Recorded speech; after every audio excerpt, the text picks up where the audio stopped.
বলিউড অভিনেত্রী ক্যাটরিনা কাইফের অভিনয় বহুবার প্রশংসিত হয়েছে, পাশাপাশি তার নাচও মুগ্ধ করেছে দর্শকদের। চিকনি চামেলি থেকে শুরু করে কামেলি বারবার প্রমাণ করেছেন অভিনয়ের পাশাপাশি নাচটাও ভালোই জানেন ক্যাটরিনা। কিন্তু ক্যারিয়ারের শুরুতেই ক্যাটরিনার পথ চলা মোটেও সহজ ছিল না। একেবারেই নাকি নাচতে জানতেন না এই নায়িকা, পাশাপাশি অভিনয়ের সংলাপও ঠিক মতো বলতে পারতেন না তিনি। সম্প্রতি ক্যাটরিনা কাইফের সম্পর্কে এমনই এক অজানা কথা প্রকাশ করেছেন বিখ্যাত কোরিওগ্রাফার টেরেন্স লুইস।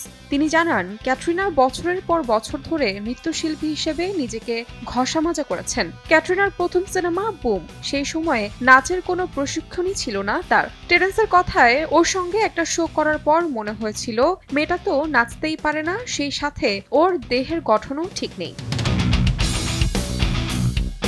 টেরেন্স আরও বলেন, এরপর যারা যারা টাচ মি গানটা আমি যখন দেখেছিলাম তখন বিশ্বাসই করতে পারছিলাম না এই সেই মেয়ে। তাই ক্যাটরিনাকে অন্যতম পরিশ্রমী অভিনেত্রী বলে মনে করি, কারণ তিনি তেমন নৃত্যশিল্পী ছিলেন না, তার কোনো প্রশিক্ষণও ছিল না, তবুও নিজের চেষ্টায় আর মনের জোরে অসাধ্য সাধন করেছেন তিনি। ক্যাটরিনা সম্পর্কে একবার শেখর সুমনও বলেছিলেন, অভিনেতাদের জীবনের উত্থান পতন থেকে অনেক কিছু শেখা যায়। ক্যাটরিনা কাইফকেই দেখুন, যখন প্রথম বুম সিনেমায় অভিনয় করেছিলেন তখন তিনি ঠিক করে দাঁড়াতে পারতেন না, সংলাপও বলতে পারতেন না, আর এখন তাকে দেখুন, বলতে পারবেন না ক্যাটরিনা একই রকম রয়ে গেছে। তাহমিনা তন্নি, সময় সংবাদ।